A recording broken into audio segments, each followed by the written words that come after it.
injunctions that will stray you away from Islam just because you had a scary dream. So, in this context, as sihr, magic, generally, any form of it, generally, stay away from it as Muslim. It is one of the greatest nullifiers of your faith. أقول هذا أستغفر الله ولكم أجمعين سبحانك اللهم وبحمدك أشهد أن لا إله إلا أنت أستغفرك وأتوب إليك سبحان ربك رب العزة عما يصفون والسلام على المرسلين والحمد لله رب العالمين. Jazakumullah khairan. Ya Ustadh, thank you so much for this very incredible lecture. Alhamdulillah Rabbil Alameen. May God continue to bless your wisdom, knowledge, and give you more, as a matter of fact. Thank you so much. We're going to start with a question and answer segment right away, because this particular lecture is very multifaceted. It's very, big, and I know that quite a number of people would have their own questions regarding this particular lecture. But if you have other questions, it doesn't have to be about this particular lecture topic today. You can have another question entirely, for Ustadh. Feel free to send them in. The WhatsApp number is 0809 597 5805 on WhatsApp. That is 0809 597 5805 on WhatsApp. Or you can call straight into the program. The male and female lines are pretty much working. Male only line is 0201 277 0993. That is 0201 277 0993. Female only line is 0201 465 7190. That is 0201 465 7190. Let's start with the male line and see who is here for us this morning. Assalamu alaikum. Hello, Sheriff. Good morning. Morning Salam to you. alaikum. Wa alaikum salam. And I also greet the scholar. May Allah continue to bless him. And we also miss you when you are aware. No, I mean. So, yeah. Sheriff, please, I want to ask you, scholar, as he said, like now you have some people in science that we call like mortality doctors that like by your lifestyle and a particular set of parameters, they might tell you like how long you're going to live or like when you're going to die. In Islam, do you regard that one as consulting like magic too? Okay. All right. Is that the only... Oh, yeah, it's gone. Besides, I don't know if you got his question. Did you get it? Yes, Okay. I did. All right. Bismillah wa sallallahu wa alihi wa ashabihi wa man wala. So let me start by saying this, that there are 5 days that we human beings, Allah has prescribed for us. Nobody has knowledge of all these days. We would only be building that knowledge on conjectures. Nobody has the exact knowledge of these days. Let me start. Allah says, the Prophet ﷺ mentioned that the day you are going to die, the day you will be born, the day that any form of good will happen to you, or any form of bad thing will happen to you, and the day you'll be conscripted on the day of judgment. These 5 days, nobody has an extant knowledge about it. Even if you go to the hospital, say someone has a terminal illness, say like cancer, and they say, oh, give us a projection. They will tell you, say 3 months, 4 months, 5 months, 5 years, thereabouts. They will not pinpoint an exact date for you. Because the date that life will be taken, nobody has knowledge of it. It's only Allah that has knowledge of it. Same way, the day you were born into this world, yes, we might project. Scan will tell you on the 29th, on the 27th, on the clinic, 2 weeks above, 2 weeks below. The day, that particular date, nobody knows. It might happen on the day it was prescribed, it might happen on the day after, it might happen on the day before. That one is Allah's will and Allah's power. So we should not consult people that would start telling us, you have this is the day you will die or something. No. Except maybe that person is suffering a terminal illness, and then the doctors in the hospital say, well, we are looking at, say, 2 or 3 days to come, I say 2 or 3 years to come, or 2 or 3 months to come, or 2 or 3 weeks to come, and all that. So that is different entirely. But don't go and consult anybody. So go and start telling you, this is the day you will die. This is the day you come alive. Allah. Wallahu alam indeed. We have another call here coming through. Let's jump on it. Assalamu alaikum. Wa alaikum salam wa rahmatullahi wa barakatuh. Ustadh, jazakallah khairan. Yeah. Sheriff, Ramadan Kareem to you. Ramadan Kareem to you. We have Ambassador Musa here calling you from Mission. You're welcome. Yeah, Ustadh, something that bothered my mind, which I use the opportunity to ask you. I love leave my beard, but sometimes I find difficult to cope. So I have to take it off. And now someone come direct to me that this is a sin. Please, I want to share more light on it. Am I clear? All right. Yes, you are clear. Removing your beard is a sin. Okay. All right. Saz, did you get that? Let's have you respond to that. In the beard. Yes. So it is Sunnah of Prophet Sallallahu Alaihi Wasallam for us to keep our beards as Muslims, male Muslims. The Prophet Sallallahu Alaihi Wasallam says that we should leave our beards and trim our mustache, so that we can be different from the kuffar. We should leave our beards and trim our mustache so we could be different from the kuffar. Now, so the scholars have explained this hadith to mean that, yes, there is a reward for anybody that leaves the beard. But anybody that does not leave the beard does not mean that that person is no longer a Muslim. Okay. We should not take people out of the fold of Islam because, say, they did not leave their beards. No, it's not one of the nullifiers of their faith. Mm-hmm. Yes, it's a sunnah of the Prophet Sallallahu Alaihi Wasallam. People that do it will get reward from it. Yeah. Now, there are now two contexts to people that do not do it. The first one is those people that do not have at all, that don't have beards. Okay. So there is no problem. They don't have. It is not by their own will. It's nature that cheated them, you know, and they don't have beards. So that's one part. The other part are those that have the beards that maybe for one or two reasons work. So, for example, people that are in the force and all that, the laws of their workplace does not permit them to keep the beards. So maybe they are working in a food factory, you know, where they work with people, what people consume on a daily basis. Okay. Scholars have said those people like that too can be exempted from keeping the beards. Now, the ones that would become a sin is someone that says, I know it is sunnah, but I don't want to keep it. Yeah, I know this thing is sunnah. I know that it's good for a Muslim to keep it, but me, I don't feel like keeping it. It's going to make me look older than my age. Oh no, I just don't want to keep it. I don't want to resemble the tabligh. I don't want to resemble this one. I don't want to do this one. That's why I'm not keeping it. So people that are, so we are going to, it's part of the nullifiers of our faith. We are going to get them. That's people that are mocking the sunnah of the Prophet Sallallahu Alaihi Wasallam. So they now see somebody with beards. Now say, hey, you look burn, and you're a Muslim. You know, same Muslim. You are now abusing another Muslim for doing the sunnah. So now those ones will now be a sin. So as I've said, these are three different contexts. Now the first ones are those that do not have at all. There's no problem with them. The second ones are those that, because of a job that they are doing or because of a reality in their community or something, they cannot keep the beards. They wish to. Let me give an example. The current chief imam of Ogbomoso, Dr. Yunus Elliott Ailara, was a member of the National Civil Defense Corps before he was appointed the imam. Okay. So one day on his khutbah, he was talking about keeping the beards and all that. And then he mentioned that even me, that I'm standing in front of you, I know it is sunnah to keep the beards, but my job description does not allow me to keep the beards. Now that I have now become the chief imam, that I want to resign now, please pray for me that these beards should come out.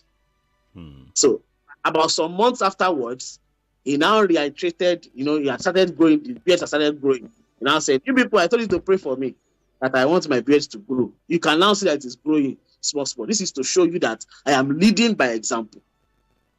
I've said it that it's a sunnah. Now I am doing it as an example to show you. So, but because he was doing a particular job, he couldn't keep it at that point. The third part are now those that they know it's a sunnah. They have heard different lectures about it, but they decided that I just don't want to keep it. There's nothing you will tell me. I don't want to keep the beards.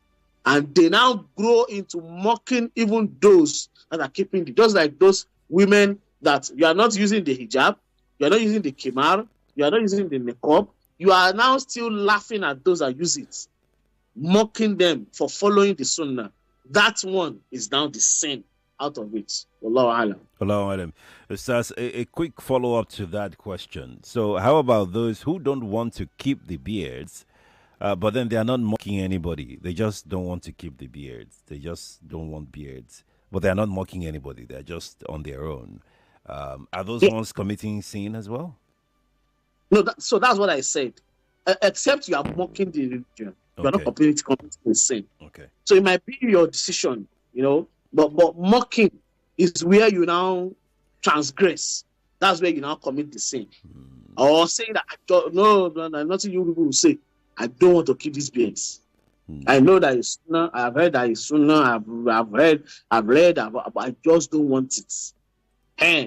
And then, okay, we've agreed that, they now start mocking those that are now keeping it. Then that is the transgression, and that will be a sin. Wallahu alam. Allahu Alam. We're streaming live on Facebook and on YouTube. Nigeria Info 99.3 is how you can watch on Facebook and on YouTube. You can drop your questions there for us. You can call the live studio as well to ask your question. 0201 2770 993. For the male only callers, the female only line is 0201 465 7190. That is 0201 465 7190 for the female callers. WhatsApp number is 0809 597 5805 on WhatsApp. Let's go to WhatsApp before we come back to telephone. Let's take one or two comments here on WhatsApp. Olushoga says, my question is, if someone is owing Maghrib prayer and getting to the mosque, they're about to pray Isha prayer, am I going to join them with the intention of praying Maghrib, or I should just pray Maghrib separately? That's Olushoga Jai. Yeah, so we don't pray two prayers in a particular masjid at the same time. So whatever prayer they are praying at that point, join them with the intention of whatever prayer that you have missed, and then pray it with them. So the one that used to cause issues is they are praying in Shai, and I want to pray Mockery. Yes, join them. If you met them from the first rakah, join them. The only thing you would do is that after your own third rakah, instead of standing up, you stay on your seats, do all the prayers. After your tashahud, do a lot of prayers, so that they would now come down from their own last rakah and meet you there, and you will read the taslim together. So that's the only one that might cause issues. But others, they are all four band of rakats, and there will not be issues. This also goes to Tarawih.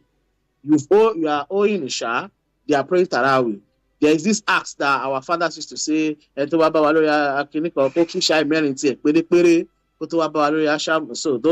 it's not a must.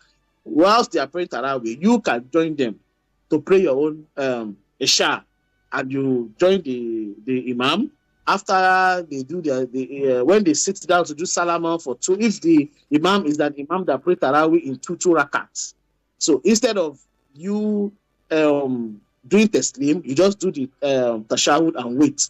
And when they rise up to the remaining two rakats, you join them too, and then you do the taslim together. If it's an imam that pray 4 rakats of tarawih at a go, so whilst they stand up for their own third rakah, you know that they would not do any form of tashahud. You will sit down and do tashahud, and then join them with the third and fourth rakah. The main reason is that we should not be praying 2 different prayers in a particular masjid at a time.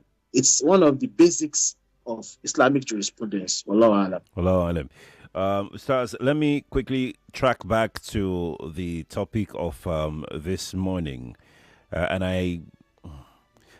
okay, let's do this first, Ustaz, because this is also very basic for Muslims out there, especially for reverts who are listening to this show. Um, at what point do people stop eating? So we'll come back to the topic again, but let me just quickly drop this one. At what point do Muslims stop eating sahur in the morning? Because I figure that this has always been one of the most confusing thing for Muslims. They just wait for.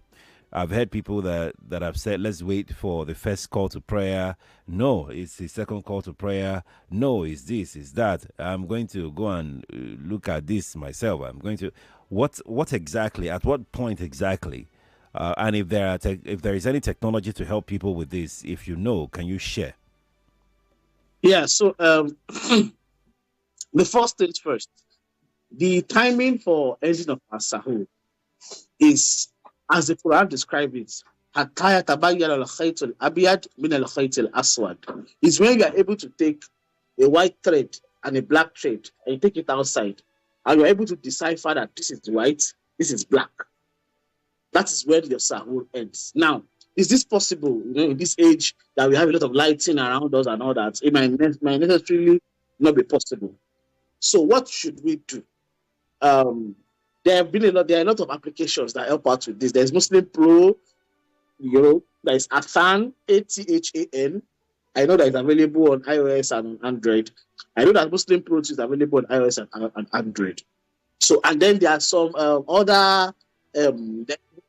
These are mobile applications that Muslims can download. That you can download on iOS and Android. Okay. So there is also the one by the National Supreme Council for Islamic Affairs on their Twitter handle and their Facebook page, that they have a list of the sahur times and iftar times for almost all the 36 states in Nigeria. So it changes. That's the problem here, is that it changes. Right now, from the beginning of Ramadan, if you are in Lagos, around 5:45 to 5:50 is when sahur ends. Now, it's going to change. It's normal. Before the end of Ramadan, you still get to maybe 5:30, 5:20, like that. Mm-hmm. So it's going to change. But right now, as I've said, in Lagos, it should be around 5:45 to 5:50. And you see that it will be after that time they call to Salat. Now, some masjids have made the mistake of saying that their own Fajr time is 5:30 and they don't change it. So they go at 5:30 and you think that has ended. Exactly. You now see somebody at 5:30 and say, you're already eating breakfast. So no. Sahur ends right now around 5:45 to 5:50 in Lagos. So, and as I said, it will still change. So, again, let me reiterate what Ustadh said. You can go to your iOS store or your Google Play store and go and download Muslim Pro or Athan. That's ATHAN. Muslim Pro is Muslim Pro the way it is. Just download it. Very beautiful applications, by the way. You can even know your Salat periods, your Salat time there as well. You can follow it up. You can set it with the way you want. They can come up and remind you of your prayer times and all of that. Very, very good applications. Quite good. Now, Ustadh, let me quickly track back to the conversation that we had this morning, the lecture that you delivered this morning. I have seen many alfas. Alfas are in quotes now, religious leaders who maybe lead prayers in some places. Some are even imams. They lead prayer, they do this, but they also in quotes consult for people. What is Islamic position? I know you've mentioned this in your lecture, really, but what is Islamic position on people using herbs for healing? Because when you ask them, they would tell you that it's in the Quran, that this and that. I don't want to go too much into it. You are the one with the knowledge about these things.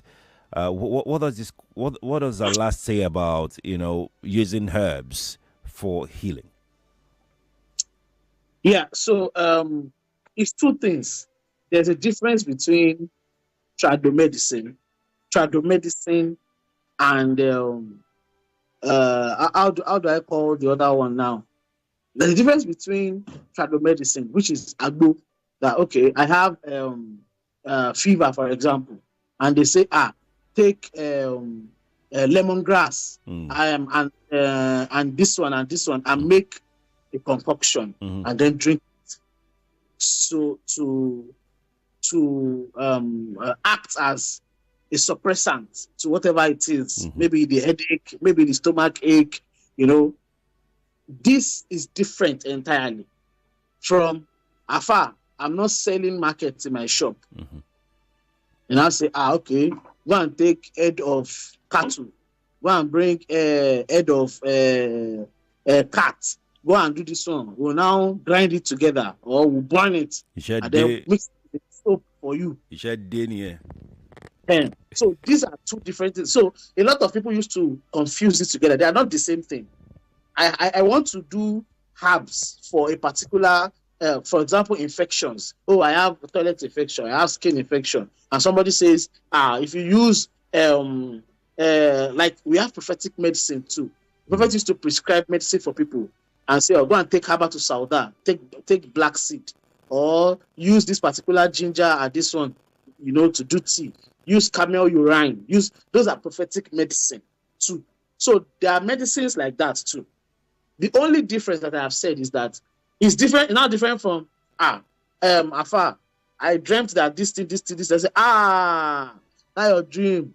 We have to take you to the river in Ogun. The middle of that's where you now go and bait a particular soap. In fact, that soap, you have to bait after you finish baiting it. You will not throw the sponge forward. You have to throw it backward. Those sponges, what they are doing is sahur, which is now different from trado medicine, which is using herbs and concoctions to actually cleanse yourself from a particular issue. Let me give one simple one for pregnant women. Yeah, in some places, it is their culture that to ease the safe passage of a child, when that child wants to come out, they will tell they used to prepare a concoction using snail for the pregnant women. Now, you know that's a medicine. It's a medicine, right? Now, if they now want to prepare that concoction, they now say, this concoction I want to prepare, you first have to recite this particular incantation before you eat it. Then that becomes sihir. It becomes magic. But if it's just eat it normally, what we need is just for you to have that slimy touch around your so there is no issues about that. But when you now say you have to read a particular incantation, or you first move over it 3 times before you eat it, or you do this one and that is when it becomes sin. Allah. Someone sent a follow-up question to my sahur question. The person said, what exactly is the time to stop sahur, please? Yeah, I've said it now. For people in Lagos, 5:45 to stop. So if stop 5:45 is good. If it's better. If you stop at 5:50 is good. So between that time, for people in Lagos, right. For people in other places, the timing might be about 1 minute to 2 minutes different from those in Lagos. Right. Allah. Ustadh, we must go now. Jazakumullah khairan. Please say a word of prayer. We couldn't cover all the questions that we got, but please would release Ustadh's social media account after this prayer, so you can follow up with Ustadh directly. Ustadh, Bismillah. We pray Allah subhanahu wa ta'ala continue to make it easy for us here in this world and hereafter. May Allah accept all our prayers. Amen. Every conditions that we met ourselves before Ramadan, if it is a bad condition, we pray that Allah subhanahu wa ta'ala exits us from these conditions and grant us goodness before the end of Ramadan. Amen. We also pray that Allah subhanahu wa ta'ala continue to bless our sponsors, continue to guide us aright, the part of those on whom He has bestowed upon His favor, and not the part of those on whom He is angry with, or those that He has led astray. ولكم أجمعين سبحانك اللهم وبحمدك أشهد أن لا إله إلا أنت أستغفرك وأتوب إليك. Allahumma amin. Ustadh, your social media handles, please. Yeah, on Twitter is at Don Imam for all, DONIMAM figure 4ALL. And on Facebook is Hashim Ibrahim Bolaji on Facebook. Jazakumullah khairan, ya Ustadh. We'll see you again tomorrow, inshallah. Do have an amazing, amazing day ahead. Assalamu alaikum, Ustadh. Alaikum salam. Lagos. It's 4:56. Let's do our giveaway very, very quickly. I've got to pick one call from the male line and one call from the female line. If you get my question correctly, you would be going away with 5,000 naira courtesy of the Otumba Fimogboye Foundation at Ikene Remo, Ogun State. They are the ones that have dropped the giveaway monies for you today. So let's get started. Because of time, I'm going to jump straight into the mail line. Let's see who will be lucky enough to win something this morning. Assalamu alaikum. Please, you have to be very audible, please. Alaikum salam wa rahmatullahi wa barakatuh. Yes. My name is Mustafa. Your name is Mustafa? Yes, sir. Mustafa from where? From Surulere. From Surulere, okay. Mustafa from Surulere. All right, Mustafa, here is your question. Are you ready for me? Yes, sir. Okay. I have this question for you, and I need you to give me an answer as quickly as possible, right? Yeah, okay, sir. Okay, inshallah. So here is your question. Can you recite Surah Al-Ikhlas? Yes, sir. Please go ahead. Go ahead. Bismillahirrahmanirrahim.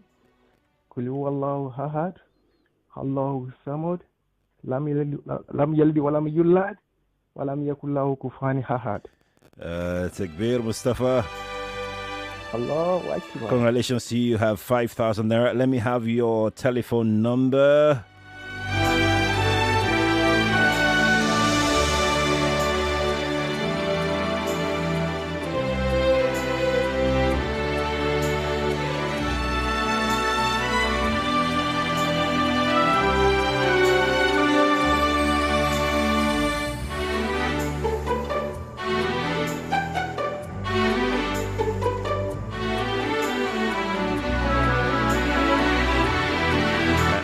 And this is your OPay number? Yes, sir. Okay then. Congratulations to you. Yes, you get your winning shortly. It's 4:58. Let's see if we can get another call in. Assalamu alaikum. Assalamu alaikum. I can't. Oh, that call dropped. Oh, so sorry. Let's see if I can squeeze in this one here. Assalamu alaikum. Alaikum salam barakah. Ramata from Ogun State. Yes. Okay. Now here is your question. Are you ready? Yes. All right. Recite Surah Al-Ikhlas. Allah. Bismillahirrahmanirrahim. Allah ahad.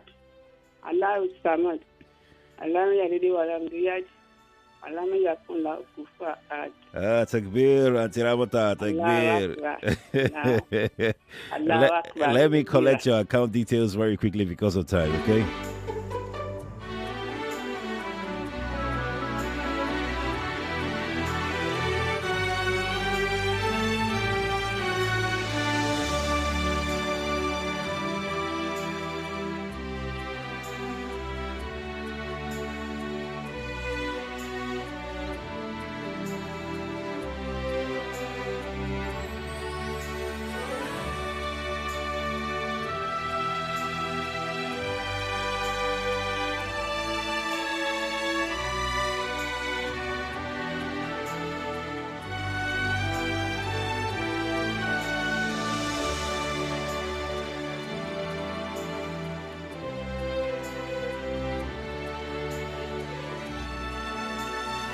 Yeah, Ramata would reach out back to us, but we have to go now. Assalamu alaikum, Lagos. Good morning to you. We know the value of information. Nigeria Info is information. Join the conversation round the clock. Only on 99.3 Nigeria Info. Let's talk. 99.3 Nigeria Info. We are more than just radio. Subscribe to our YouTube channel at Nigeria Info FM. Check us out on Facebook at Nigeria Info 99.3. Follow us on Twitter at Nigeria Info FM and on Instagram at Nigeria Info FM Lagos for live updates as it happens. 99.3 Nigeria Info. Let's talk.